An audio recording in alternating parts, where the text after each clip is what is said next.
June 1941. A recruitment office in Kiev, Ukraine.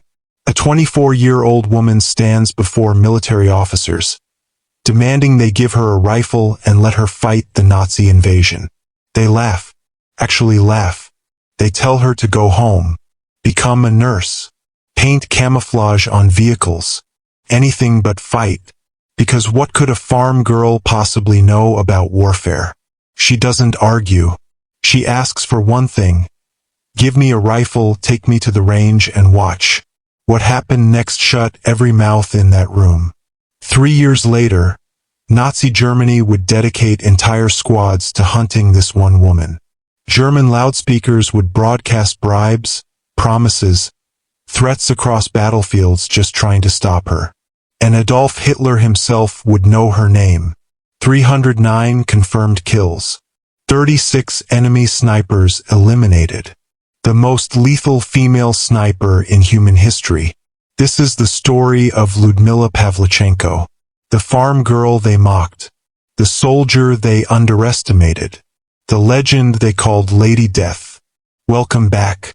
Hit that subscribe button, because today we're diving into one of the most brutal, inspiring, and criminally overlooked stories of World War II. This is how a university student with a shooting hobby became the woman Nazi Germany feared most. July 12, 1916. Biela Tserkva, a small village in what's now Ukraine. Lyudmila Mikhailovna Pavlichenko was born into poverty. Her family had nothing. No wealth, no connections, no advantages. Just hard work and survival in a world that was barely recovering from World War I and the Russian Revolution. When she was young, maybe 9 or 10, her family moved to Kiev searching for better opportunities. Her father found work in a factory. Her mother took whatever jobs she could find. And young Lyudmila? She was stubborn, fierce, the kind of child who refused to accept limitations. Here's where everything changes. At 14 years old, Lyudmila joined a shooting club. And this wasn't some casual weekend hobby.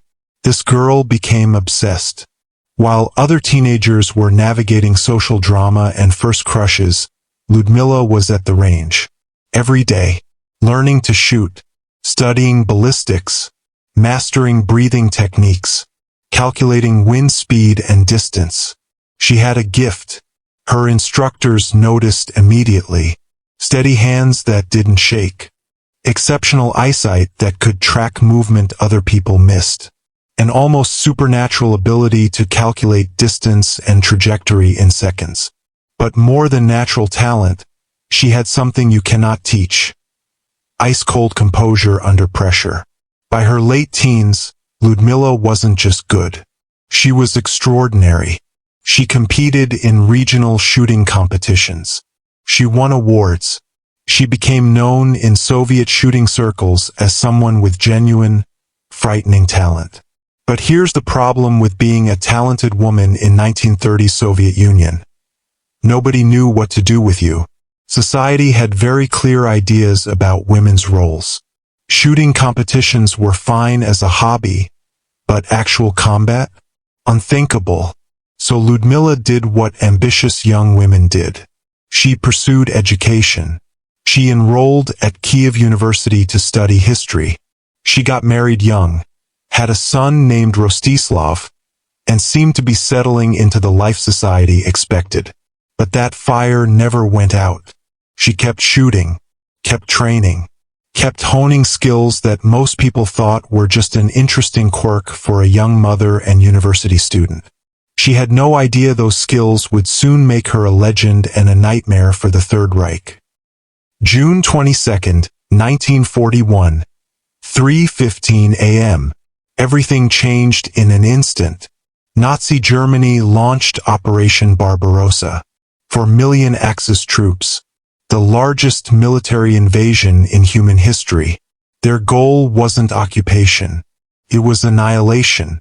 The complete destruction of the Soviet Union and the extermination of millions. The invasion was catastrophic. Within days, German forces had penetrated deep into Soviet territory. Entire armies were encircled and destroyed. Millions of soldiers were captured. Cities burned. The Soviet Union was on the brink of collapse. The nation needed everyone. Every able body. Every person who could hold a rifle.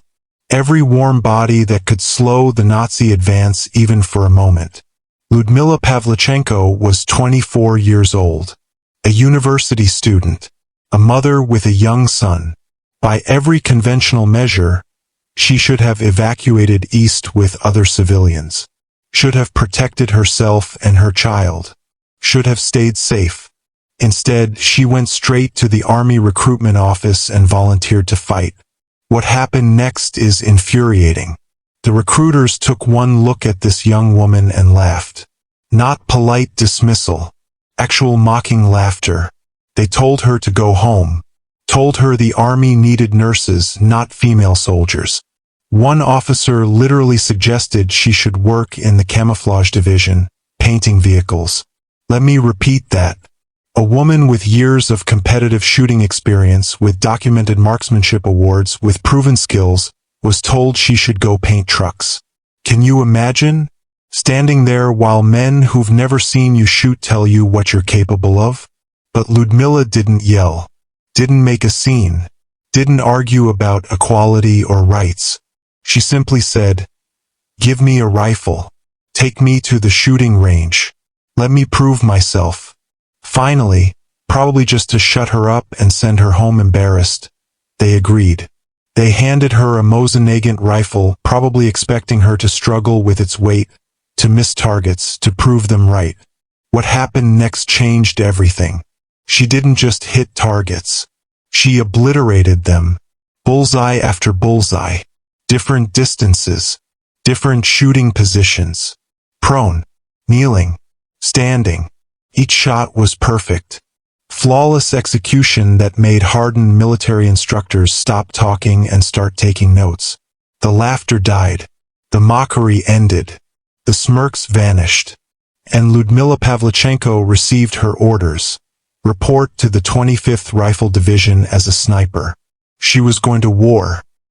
August 1941. Odessa, Ukraine. This is where Lyudmila stopped being a university student and became a soldier. Where theory became reality. Where shooting paper targets became taking human lives. The siege of Odessa was hell. German and Romanian forces had surrounded the city, determined to crush Soviet resistance. The fighting was brutal. House to house. Street to street. The kind of urban warfare where you could hear your enemy breathing through walls. Somewhere in that chaos, hidden in rubble with her Mosin-Nagant rifle, Lyudmila Pavlichenko lined up her first shot. She never forgot that moment. Years later, in interviews, she described the weight of it. The targeting, the breathing control, the squeeze of the trigger, and then confirmation. A German officer, 250 meters away, eliminated. Her first confirmed kill. Most soldiers struggle with their first kill for years. The psychological weight breaks some people completely. But Lyudmila didn't have the luxury of processing trauma. Because the moment she took that shot, she understood something crucial. Hesitation meant death. Not just for her, but for her comrades. For civilians. For her country. So she kept shooting. And something extraordinary happened. Within weeks, Lyudmila started developing a reputation. Soviet commanders began requesting her specifically for difficult assignments. Eliminating enemy officers who were coordinating attacks.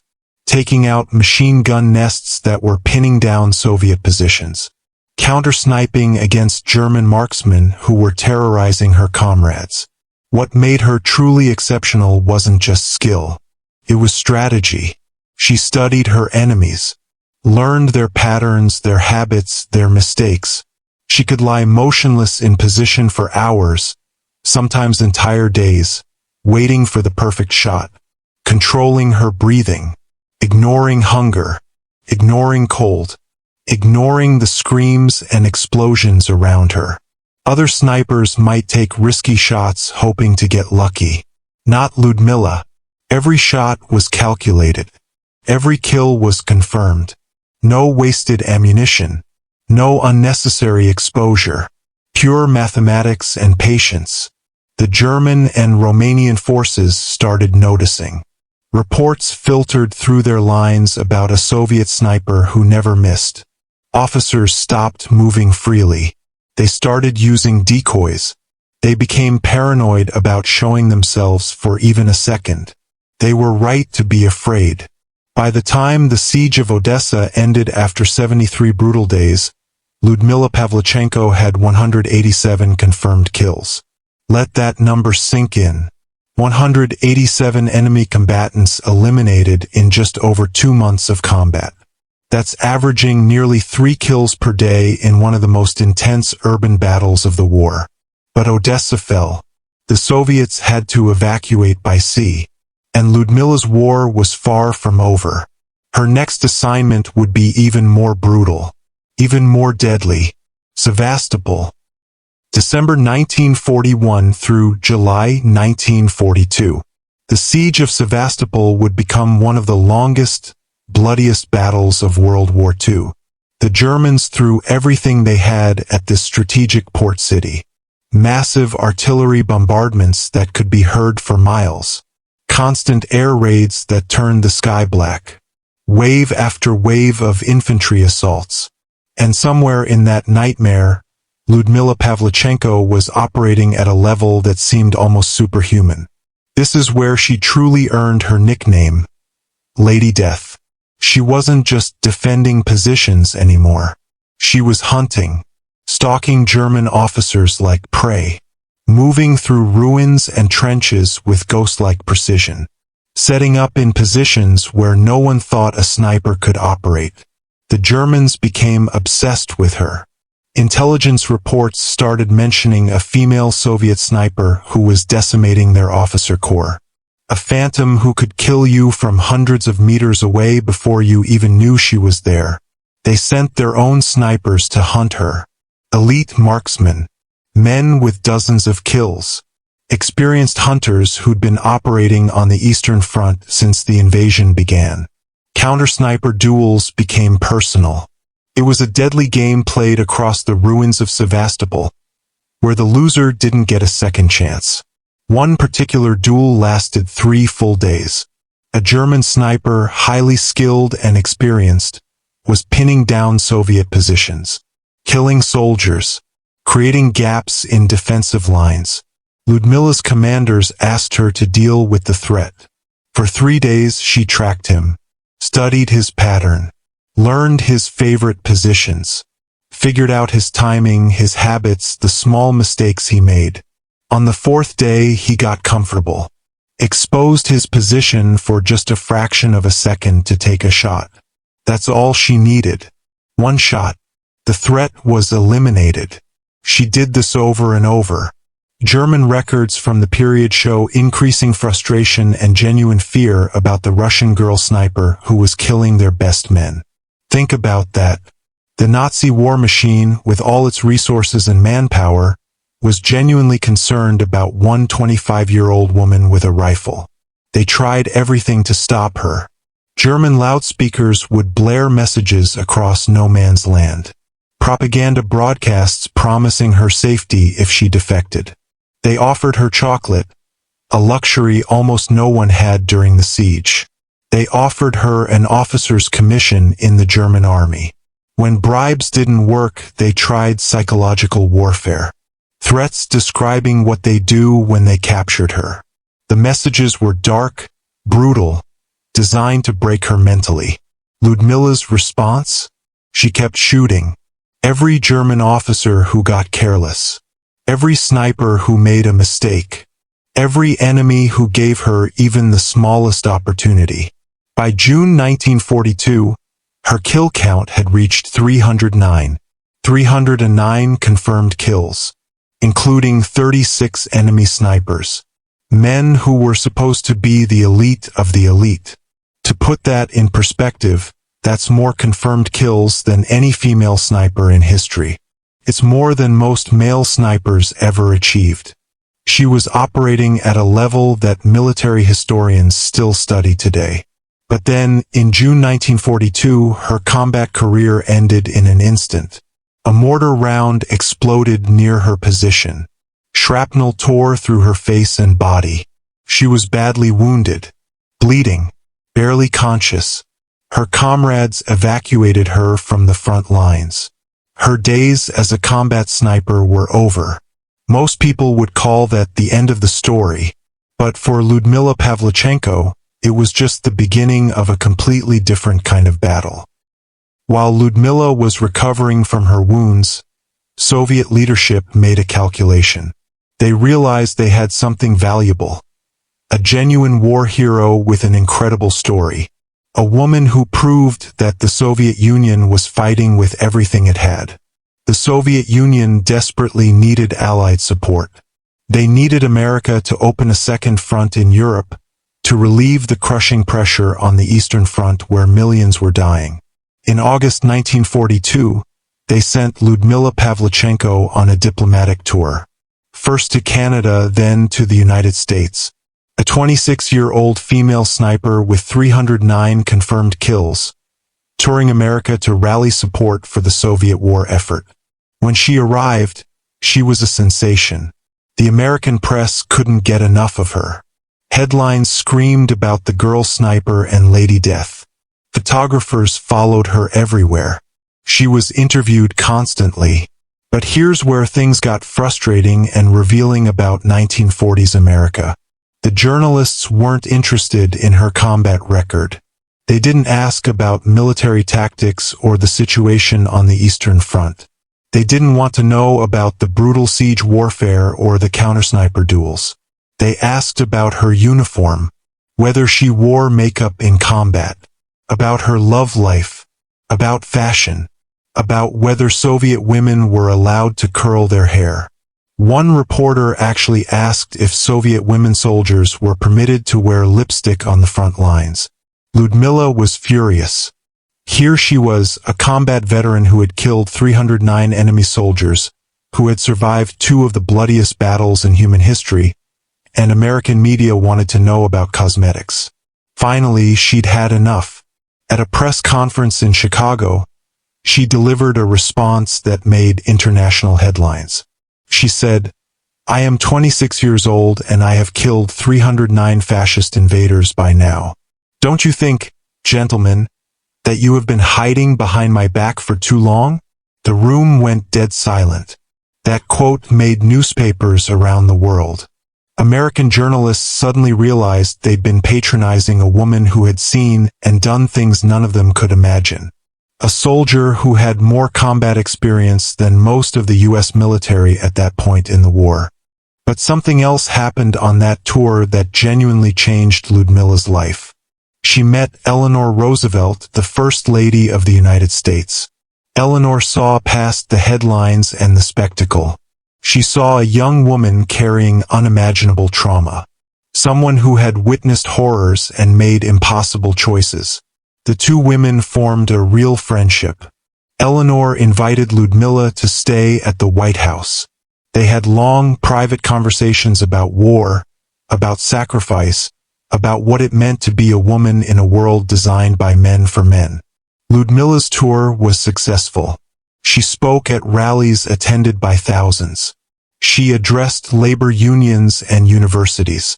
She helped generate American public support for opening a second front in Europe.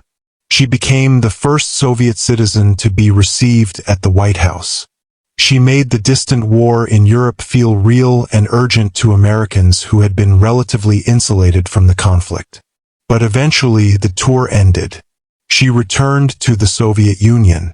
She could no longer fight on the front lines, but she was determined to contribute however she could. She trained other snipers. She shared her knowledge.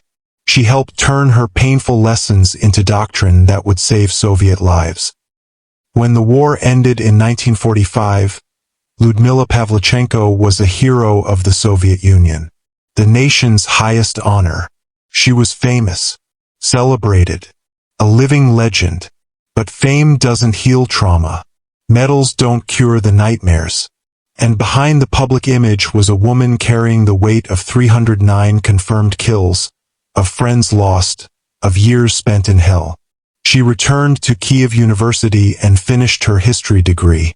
She became a historian, a teacher. She trained Soviet snipers, passing her knowledge to a new generation.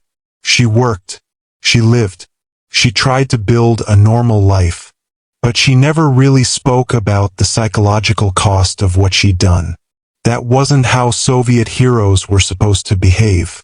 You were expected to be strong, unbreakable, a symbol of Soviet resilience.